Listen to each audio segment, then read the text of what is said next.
ओम श्री गणेशाय नमः। श्री आशुतोषाय नमः। श्री हरिवंश पुराण विष्णु पर्व अध्याय 119। चित्रलेखा और नारद जी का संवाद। चित्रलेखा का नारद जी से तामसी विद्या ग्रहण कर अनिरुद्ध को शोणितपुर ले जाना। उषा और अनिरुद्ध का गांधर्व विवाह। अनिरुद्ध का बाणासुर के सैनिकों तथा बाणासुर के साथ युद्ध। उनका नागपाश में बंधकर बंदी होना तथा नारद जी का द्वारका जाना। विषमपायन जी कहते हैं, जन्मेजय तदंतर द्वारकापुरी के पास पहुंचकर चित्रलेखा एक घर के पास खड़ी हो गई और अनिरुद्ध के पास संदेश भेजने के लिए कोई युक्ति सोचने लगी। बुद्धि से बोधव्य विषय का जो निश्चय होता है उसी का विचार करती हुई चित्रलेखा ने वहाँ नारद मुनि को देखा, जो समुद्र के जल में ध्यान लगाए बैठे थे। उन्हें देखकर चित्रलेखा के नेत्र हर्ष से खिल उठे। वह उनके पास गई और उन्हें प्रणाम करके वहीं नीचे मुंह किए खड़ी हो गई। नारद जी ने आशीर्वाद देकर चित्रलेखा से कहा, यहाँ किस लिए आई हो, यह मैं ठीक ठीक सुनना चाहता हूँ। तब चित्रलेखा दोनों हाथ जोड़कर लोक पूजित दिव्य देव ऋषि नारद से इस प्रकार बोली, भगवान, मैं दूती होकर यहाँ आई हूँ। मैं अनिरुद्ध को यहाँ से ले जाना चाहती हूँ, यह मुझसे सुनिए। शोणितपुर नगर में जो बाण नाम से प्रसिद्ध महान असुर है, उसके एक सुंदर अंग वाली कन्या जो उषा के नाम से विख्यात है, वह प्रद्युम्न कुमार पुरुषोत्तम अनिरुद्ध के प्रति अनुरक्त है। देवी पार्वती के वरदान के अनुसार अनिरुद्ध ही उनके पति नियत हुए हैं। मैं उन्हीं को ले जाने के लिए आई हूँ। मेरे उद्देश्य की सिद्धि का कोई उपाय कीजिए।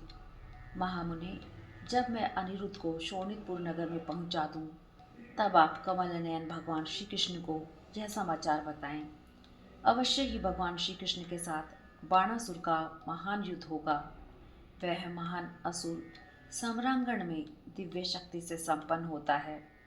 वह महान असुर जब सहस्त्र भुजाओं से युक्त होकर युद्ध भूमि में पदार्पण करेगा, उस समय अनिरुद्ध उसे नहीं जीत सकेंगे। महाभाव श्री कृष्ण ही उस पर विजय पा सकते हैं। भगवान, मैं आपके निकट जिस अभिप्राय से आई हूँ वह यह है कि कमल नयन भगवान श्री कृष्ण को यह बात कैसे बताई जाए।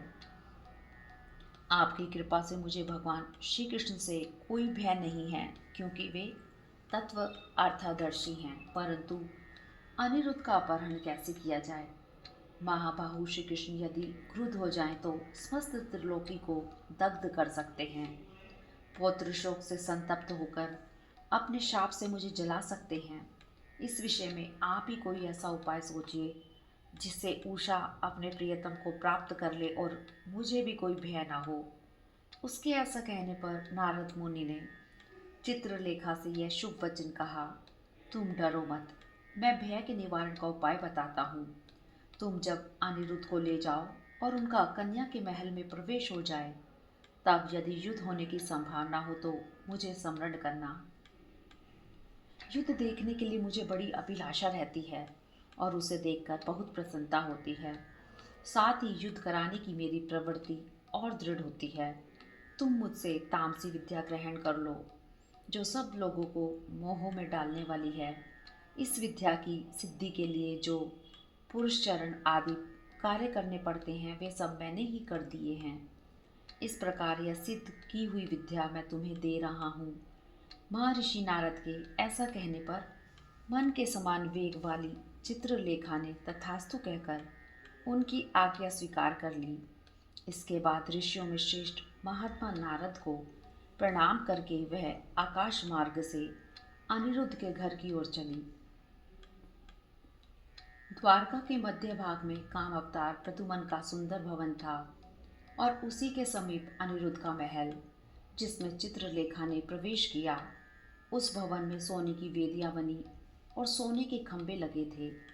उसके फाटक सोने और वैदूर्य मणि से बनाए गए थे। वहाँ फूल मालाओं की बंधनवारें लगी हुई भरे हुए कलश उसकी शोभा बढ़ा रहे थे। एक ही विशाल काष्ठ पाषाण पर बिना खंभे के बने हुए प्रसादों के कारण वह भवन मोर के कंठ की भांति शोभा पाता था। उस भवन में मणि और मूंगे इस प्रकार जड़े गए थे मानो उन्हीं के बने हुए बिछौनी बिछी हुई हों। वहाँ देव गंधर्वों के संगीत की ध्वनि गूंज रही थी। चित्रलेखा ने उस भवन को देखा जहाँ प्रद्युमन कुमार अनिरुद्ध सुखपूर्वक निवास करते थे। उनके उस विशाल भवन में सहसा प्रवेश करके श्रेष्ठ अप्सरा चित्रलेखा ने सुंदरी नारियों के मध्य भाग में अनिरुद्ध को देखा, मानो ताराओं के बीच तारापति चंद्रमा उदित हुए हों। क्रीड़ा विहार के स्थान में इधर उधर बहुत सी सुंदरियां उनकी सेवा में लगी थी। वे मधुर मधु का पान करते हुए उत्कृष्ट शोभा से प्रकाशित हो रहे थे। धनाध्यक्ष कुबेर के समान वे एक श्रेष्ठ सिंहासन पर विराजमान थे। उनके सामने समताल में वाद्य बज रहा था और मधुर स्वर में गान हो रहा था, किंतु उस वाद्य और गान में उनका मन नहीं लगता था। वे उसी विषय का चिंतन करते जा रहे थे। सर्वगुण संपन्न सुंदरी स्त्रियां जहाँ जहाँ नृत्य कर रही थी, परंतु चित्रलेखा ने देखा अनिरुद्ध के मन को कहीं भी संतोष नहीं प्राप्त होता।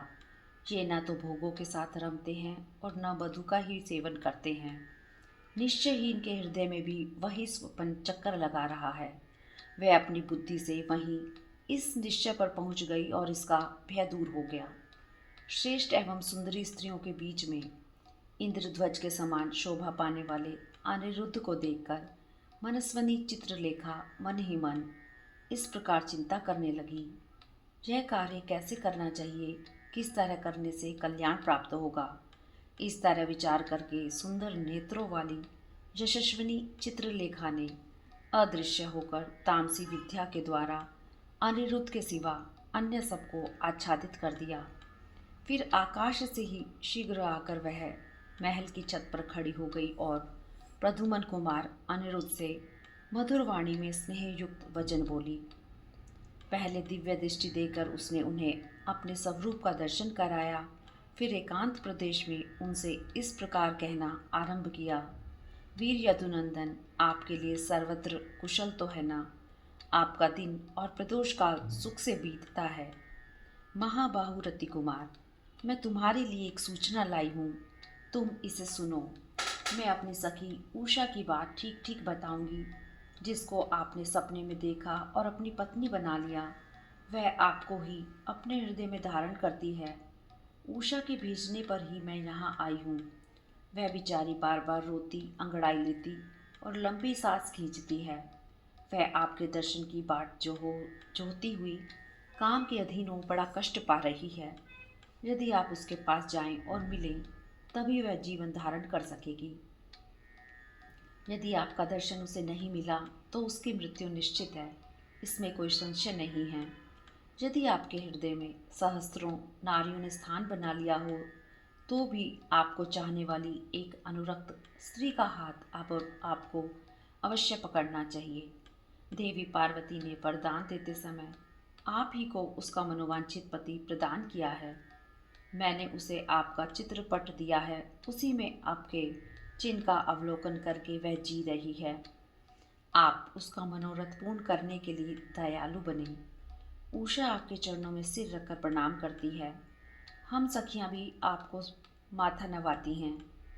आप उषा की उत्पत्ति सुन लें, उसका कुल और शील जैसा है उसे भी जान लें।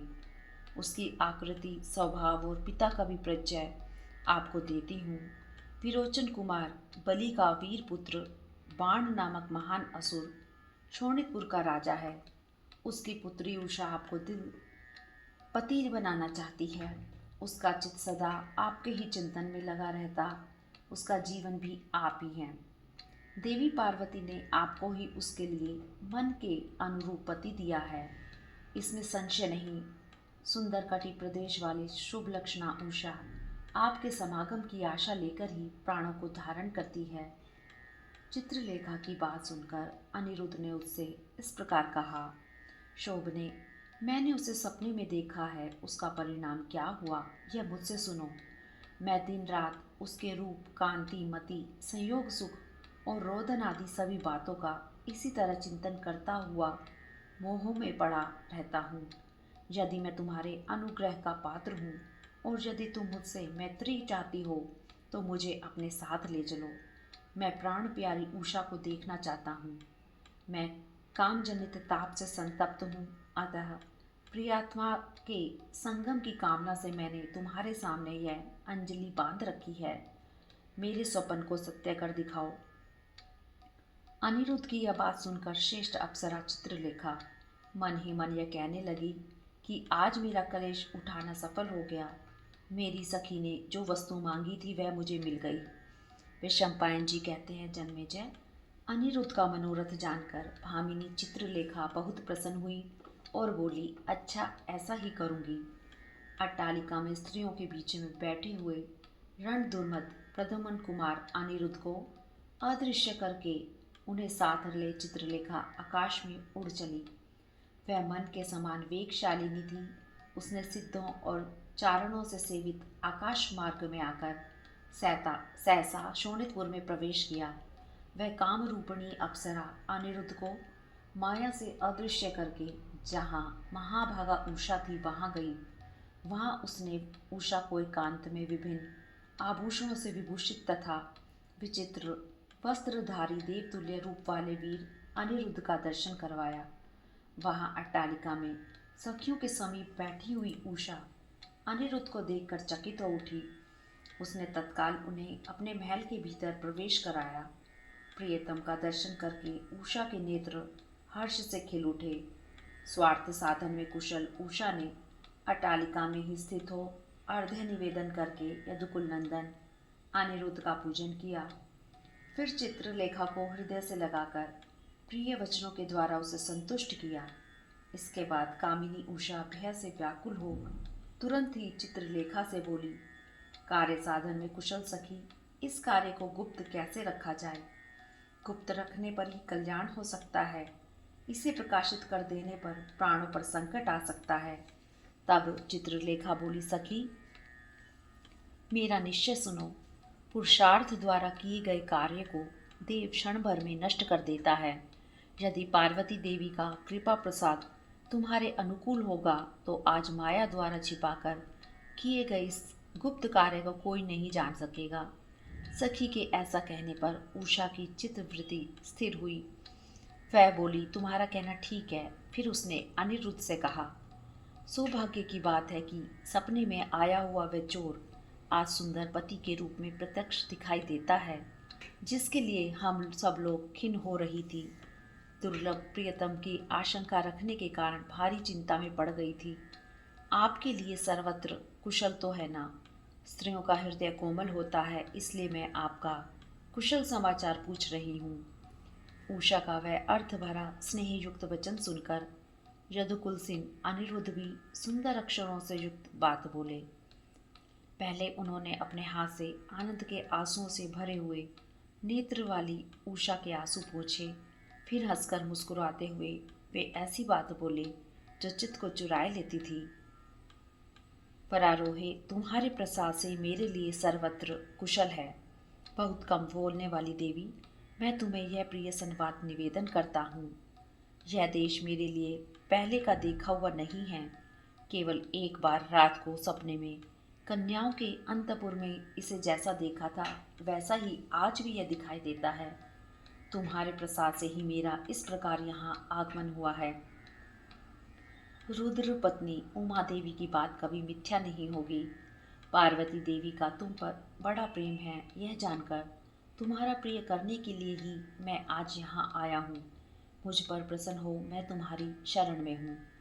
अनिरुद्ध के ऐसा कहने पर सुंदर अलंकारों से अलंकृत हुई उषा अपने प्रियतम के साथ संयुक्त हो तुरंत ही गुप्त स्थान में जा पहुंची। उस समय वह भयभीत सी जान पड़ती थी। तदंतर वे दोनों गांधर्व विवाह के नियम से परस्पर दाम्पत्य भाव स्वीकार करके एक दूसरे से मिले। जैसे चकवे दिन में समागम करते हैं, उसी प्रकार उन दोनों ने परस्पर रमण किया। दिव्य वस्त्र और अनुलेपन धारण करने वाली श्रेष्ठ नारी उषा अपने प्रियतम पति अनिरुद्ध से मिलकर बहुत ही प्रसन्न हुई। अनिरुद्ध के साथ रमण करती हुई अपनी पुत्री के विषय में उस समय बाणासुर को कोई समाचार ज्ञात नहीं हुआ, परंतु बाणासुर के द्वारा नियुक्त हुए जो गुप्त पहरेदार थे, उन्होंने उसी क्षण यह जान लिया कि दिव्य माल्य, दिव्य वस्त्र, दिव्य हार और दिव्य अनुलेपन धारण करने वाले यदुकुल तिलक अनिरुद्ध ने उषा के साथ समागम किया है। तब उन गुप्तचरों ने कन्या का अपराध जिस तरह देखा था वह सब शीघ्र ही बाणासुर को निवेदन कर दिया। तब भयानक कर्म करने वाले शत्रुघाती बलिपुत्र वीर बाणासुर ने किंकरों की सेना को आदेश दिया, सैनिकों, तुम सब लोग एक साथ जाओ और उस दुर्बुद्धि मनुष्य को मार डालो जिसने अपने हृदय को तो दूषित कर ही लिया था, हमारे कुल के सदाचार को भी कलंकित कर दिया। उषा के कलंकित हो जाने से हमारा महान कुल कलंकित हो गया। इस दुष्ट मनुष्य ने हमारे दिए बिना ही स्वयं उषा को ग्रहण कर लिया और उसकी पवित्रता नष्ट कर दी। इस दुष्ट बुद्धि वाले पुरुष का पराक्रम अद्भुत है, धैर्य और धृष्टता भी अद्भुत है, जिससे यह नादान न केवल हमारे नगर में अपितु हमारे इस घर में भी घुस आया। ऐसा कहकर बाणासुर ने पुनः किंकरों को विशेष रूप से प्रेरित किया। उनकी आज्ञा पाकर वे क्वच आदि से सुसज्जित हो युद्ध के लिए निकल पड़े। वे सब के सब बड़े बलवान थे, अतः जहाँ अनिरुद्ध थे वहाँ बेखटके जा पहुँचे। उनके हाथों में नाना प्रकार के शस्त्र उठे हुए थे। उनके रूप अनेक प्रकार के थे। वे भय उत्पन्न करने वाले दानव अनिरुद्ध के वध की इच्छा से अत्यंत कुपित हो उठे। उस सेना को देखकर यशस्विनी बाणपुत्री उषा के नेत्रों में आंसू भर आए। वह अनिरुद्ध के मारे जाने के भय से भीत होकर रोने लगी। वह हा प्रीतम, हा प्राणनाथ कहकर कांप रही थी। मृगनयनी उषा को रोती देख अनिरुद्ध ने उससे कहा, तुम्हें भय नहीं होना चाहिए, मेरे रहते हुए तुम डरो मत। यह तो तुम्हारे लिए हर्ष का समय आया है, इसमें भय का कोई कारण नहीं है। यशस्विनी, यदि बाणासुर का सारा सेवक समुदाय आ जाए तो भी मेरे लिए चिंता की बात नहीं। तुम आज मेरा पराक्रम देखो। अपनी ओर आती हुई उस सेना का कोलाहल सुनकर प्रद्युम्न कुमार श्रीमान अनिरुद्ध, यह क्या है, ऐसा कहते हुए सहसा उठकर खड़े हो गए। तदंतर उन्होंने देखा कि उस विशाल ग्रह को चारों ओर से घेर कर नाना प्रकार के आयुधों से सुसज्जित हुई सेना खड़ी है। तब वे तुरंत ही कुपित हो अपने बल का भरोसा करके उस स्थान की ओर चल दिए जहाँ वह सेना घेरा डालकर खड़ी थी। उस समय उन्होंने अपने होठ को दांतों तले दबा लिया था। इतने में ही बाणासुर के सैनिकों को युद्ध के लिए उपस्थित सुनकर चित्रलेखा ने देवदर्शी नारद जी का स्मरण किया। फिर तो चित्रलेखा के स्मरण करने पर मुनिवर नारद जी पलक मारते मारते शोणितपुर में आ पहुँचे। वहाँ आकाश में स्थित होकर उन्होंने अनिरुद्ध से कहा, वीर, तुम्हारा कल्याण हो, तुम डरना मत, मैं भी अब तुम्हारे नगर में आ पहुँचा हूँ। नारद जी को उपस्थित देख महाबली अनिरुद्ध ने उन्हें प्रणाम किया और प्रसन्नचित होकर वे युद्ध के लिए तैयार हो गए। उस समय गर्जना करते हुए उन सभी सैनिकों का कोलाहल सुनकर शूरवीर अनिरुद्ध अंकुश से पीड़ित हुए भांति की भांति सहसा उठकर चल दिए। होठ को दांतों से दबाकर महल से उतरते और अपनी ओर आते हुए महाबाहु अनिरुद्ध को देखकर कितने ही सैनिक भय से व्याकुल होकर भाग खड़े हुए। अंतःपुर के द्वार पर रखे हुए अनुपम परिघ को हाथ में लेकर नाना प्रकार के युद्धों में कुशल अनिरुद्ध ने उन सैनिकों के वध के लिए उसे चलाया। तब वे समस्त सैनिक रणभूमि में दिखाई देने वाले अनिरुद्ध पर बाण, गदा, मुसल, खड़ग, शक्ति और शूलों द्वारा प्रहार करने लगे। क्रोध में भरे हुए शस्त्र कुशल दानवों द्वारा चारों ओर से नाराजों और परिघों का प्रहार होने पर भी प्रद्युम्न कुमार अनिरुद्ध क्षुब्ध नहीं हुए, क्योंकि वे संपूर्ण भूतों के आत्मा हैं। वे वर्षा काल के मेघ की भांति गर्जना करते और भयंकर परिघ घुमाते हुए उन शत्रुओं के बीच में खड़े हो गए, मानो आकाश में मेघ मंडली के भीतर सब ओर विचरते हुए सूर्य शोभा पा रहे हों। उस समय दंड और काला मृग चरम धारण करने वाले नारद जी मन में हर्ष भरकर अनिरुद्ध से बोले, वीर, बहुत अच्छा। उस अमित तेजस्वी भयंकर परिघ की मार खाकर वे समस्त सैनिक भय से भाग खड़े हुए, मानो हवा के वेग से बादल छिन भिन हो गए हों। उत्तम पराक्रमी वीर अनिरुद्ध अपने परिग की मार से दानवों को भगाकर रणभूमि में बड़े हर्ष के साथ सिननाद करने लगे। जैसे वर्षा काल में आकाश के भीतर छाए हुए मेघ बड़े जोर जोर से गर्जना करते हैं, उसी प्रकार शत्रुसूदन प्रद्युम्न कुमार अनिरुद्ध ने गर्जना करके उन रण दुर्मद दानवों से चिल्लाकर कहा, अरे खड़े रहो। साथ ही उन्होंने सबका संहार आरंभ कर दिया। उस महामनस्वी वीर के द्वारा सम्रांगण में मारे जाते हुए वे समस्त सैनिक युद्ध से विमुख हो गए और भयभीत होकर उस स्थान पर गए जहां बाणासुर विद्यमान था। बाणासुर के समीप खड़े होकर वे सभी दानव लंबी सांस खींचने लगे। उन सब के शरीर रक्त से रंग गए थे। भय के कारण उनका चित्त व्याकुल हो गया था, अतः उन दैत्यों को चैन नहीं मिलता था। तब राजा बाणासुर ने उन्हें आदेश देते हुए कहा, दानव शिरोमणियों, डरो मत, त्रास छोड़ एक साथ खड़े होकर युद्ध करो। उसके इतना कहने पर भी उनकी आंखें भय से व्याकुल ही बनी रही।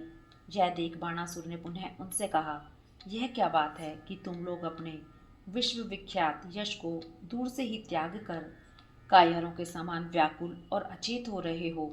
यह कौन है जिसके भय से डरकर तुम लोग झुंड के झुंड भागे जा रहे हो? तुम सब लोगों का कुल विख्यात है तथा तुम नाना प्रकार के युद्धों की कला में निपुण हो। अच्छा, भाग जाओ। अब तुम लोगों से मुझे युद्ध विषयक सहायता नहीं लेनी है। मेरे पास से दूर हो जाओ।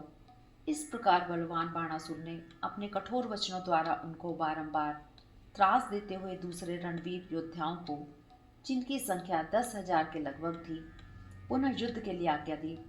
तत्पश्चात उसने अनिरुद्ध को बंदी बनाने के लिए एक महाभयंकर सेना को आदेश दिया, जिसमें अधिकांश प्रमथगण थे। वह सेना नाना प्रकार के अस्त्र शस्त्रों से सुसज्जित थी। फिर तो बिजली वाले मेघों की भांति चमकीले नेत्रों वाले बाणासुर के सैनिकों से आकाश का बहुत बड़ा भाग व्याप्त हो गया। कुछ सैनिक पृथ्वी पर ही खड़े हो सब ओर हाथियों की भांति चिंगाड़ रहे थे तथा कुछ लोग वर्षा काल के बादलों की भांति आकाश में ही शोभा पाते थे।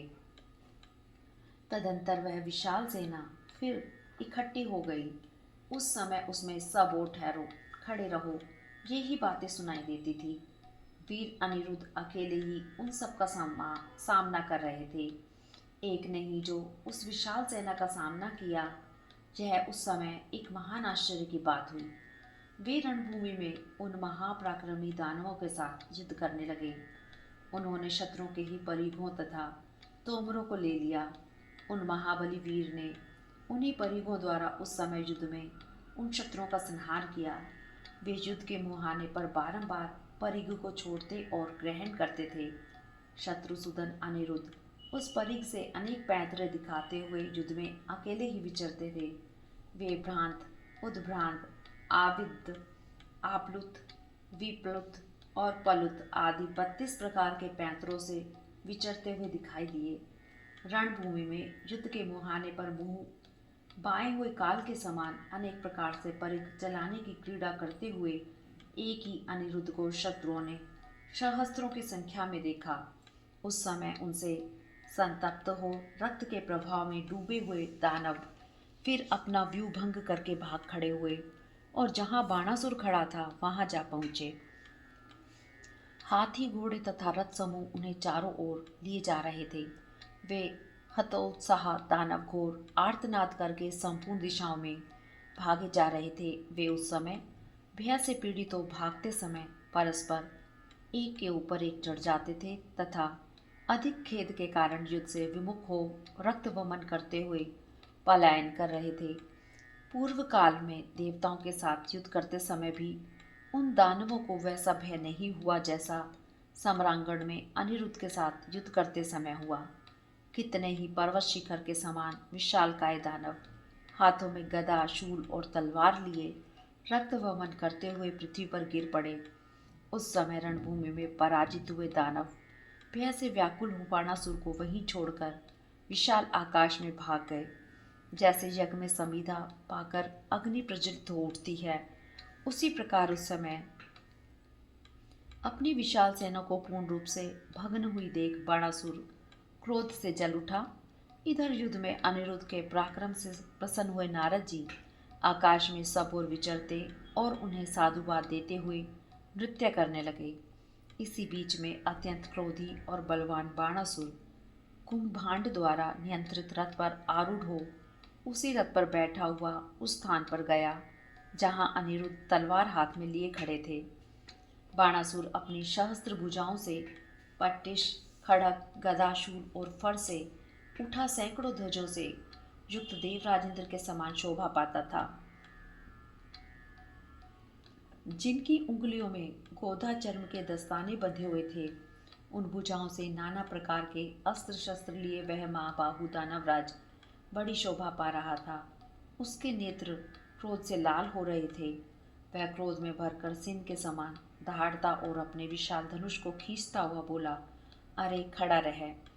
बाणासुर की बात सुनकर और युद्ध स्थल में उसके मुख पर दृष्टि डालकर अपराजित वीर प्रद्युम्न कुमार अनिरुद्ध हंसने लगे। बाणासुर का विशाल रथ 10 नल्व के बराबर था।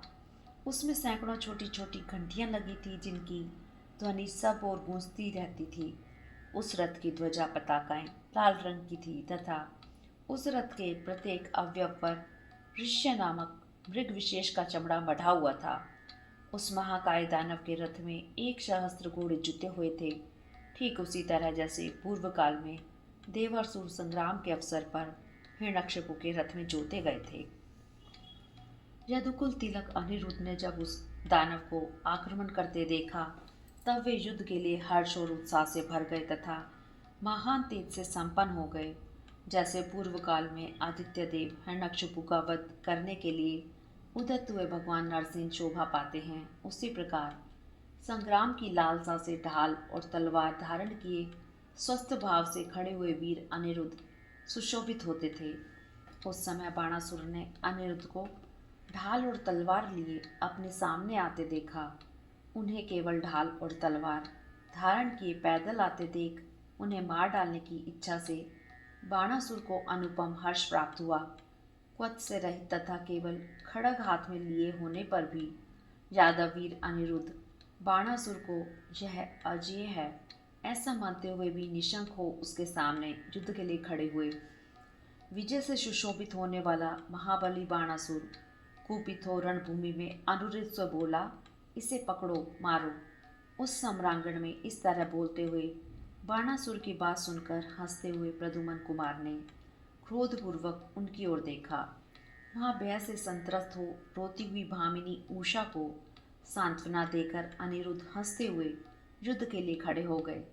तदंतर समर भूमि में कुपित हुए बाणासुर ने अनिरुद्ध के वध की इच्छा से उन पर चारों ओर से शूद्रक नामक बाण समूहों का प्रहार आरंभ किया, किंतु अनिरुद्ध ने उसे पराजित करने की इच्छा रखकर उसके सारे बाणों को तलवार से ही काट डाला।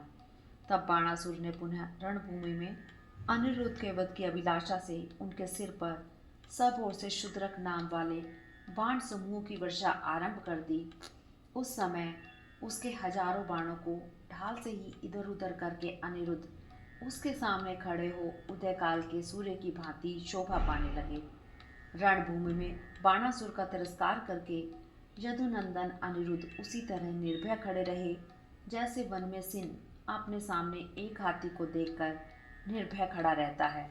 तदंतर बाणासुर ने अपराजित वीर प्रद्युम्न कुमार को मर्मभेदी शीघ्रगामी तेज किए हुए पैने बाण समूहों द्वारा घायल कर दिया। उन बाणों से घायल होने पर अनिरुद्ध ढाल और तलवार लिए बाणासुर पर टूट पड़े।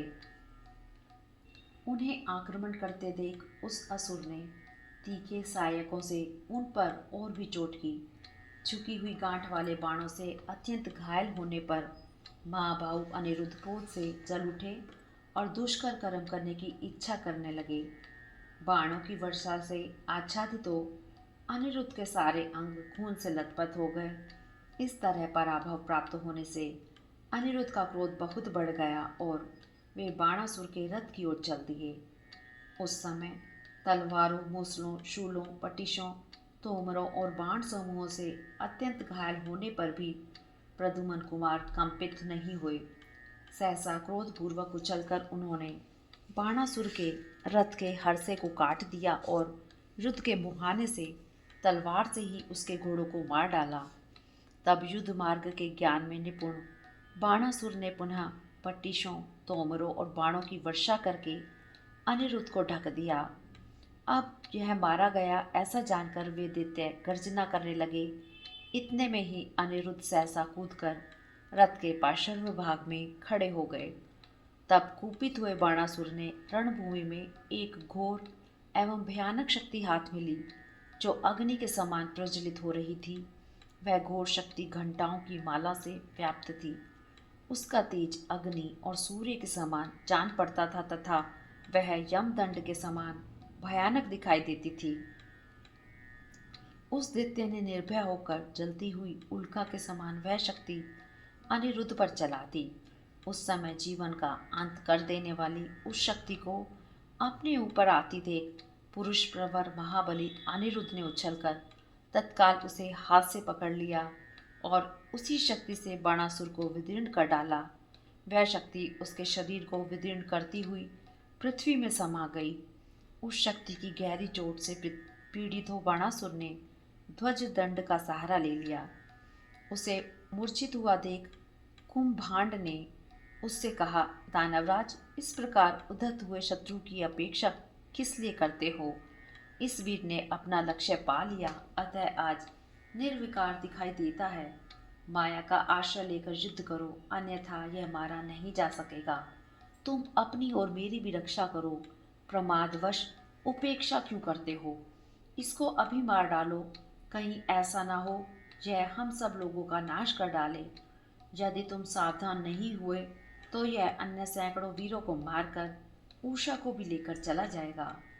कुंभांड के वचनों से इस प्रकार प्रेरित हुआ वक्ताओं में श्रेष्ठ दानवराज बाण अत्यंत कुपित हो यह रूखी बात बोला, यह लो, मैं अभी रणभूमि में इसे मौत के हवाले कर देता हूँ, जो इसके प्राण हर लेगी। जैसे गरुड़ सर्प को दबोच लेता है, उसी प्रकार मैं भी इसे अपने काबू में कर लूँगा। ऐसा कहकर रथ, ध्वज, घोड़े और सारथी सहित बाणासुर गंधर्व नगर के समान वहीं अंतर्ध्यान हो गया। मैं मायाधारी बलवान दानव स्वयं छिपकर अनिरुद्ध पर पैने बाणों की वर्षा करने लगा। बाणासुर को अदृश्य हुआ जान अपराजित वीर अनिरुद्ध पुरुषार्थ से युक्त हो दसों दिशाओं की ओर देखने लगे। तब क्रोध में भरे हुए मायाधारी बलिपुत्र बलवान बाणासुर ने तामसी विद्या का आश्रय ले छिपे रहकर तीखे बाणों का प्रहार आरंभ किया। उस समय प्रद्युम्न कुमार अनिरुद्ध सर्पाकार बाणों द्वारा चारों ओर से बंध गए। उनका शरीर सर्प समूहों से बारंबार आवेष्टित हो गया। युद्ध में सारे अंग सर्पों से वेष्टित एवं बद्ध हो जाने के कारण प्रद्युम्न कुमार अनिरुद्ध निश्चेष्ट कर दिए गए और वे मेनाक पर्वत की भांति अचल भाव से खड़े हो गए। मुख से आग उगलने वाले सर्पों के शरीरों द्वारा सब ओर से आवेष्टित एवं चेष्टाहीन हुए अनिरुद्ध उस रणभूमि में पर्वत के समान प्रतीत होते थे। सर्पमुख बाणों द्वारा सब ओर से परिवेष्टित हो अपना प्रयत्न और गति अवरुद्ध हो जाने पर भी सर्वभूतात्मा अनिरुद्ध मन में व्यथित नहीं हुए। तब रोष में भरे हुए बाणासुर ने कठोर वचनों द्वारा अनिरुद्ध को फटकारा। फिर उसने ध्वजा का सहारा लेकर अमर्ष युक्त हो यह बात कही, कुंभभांड, इस कुलंगार का शीघ्र वध कर डालो। जिस दूषित हृदय वाले दुष्ट ने संसार में मेरे यश को कलंकित कर दिया। बाणासुर के ऐसा कहने पर मंत्री कुंभभांड ने कहा, राजन, इस विषय में मैं कुछ कहना चाहता हूँ। यदि आपकी इच्छा हो तो मेरी बात को सुन लें। पहले इस बात को जान लीजिए कि यह किसका पुत्र है और कहाँ से आया है, अथवा इस इंद्रतुल्य पराक्रमी वीर को कौन यहाँ ले आया है। राजन, मैंने इस महासमर में युद्ध करते समय इसकी ओर बारंबार देखा है। यह युद्ध भूमि में देव कुमार के समान क्रीड़ा करता सा दिखाई देता था।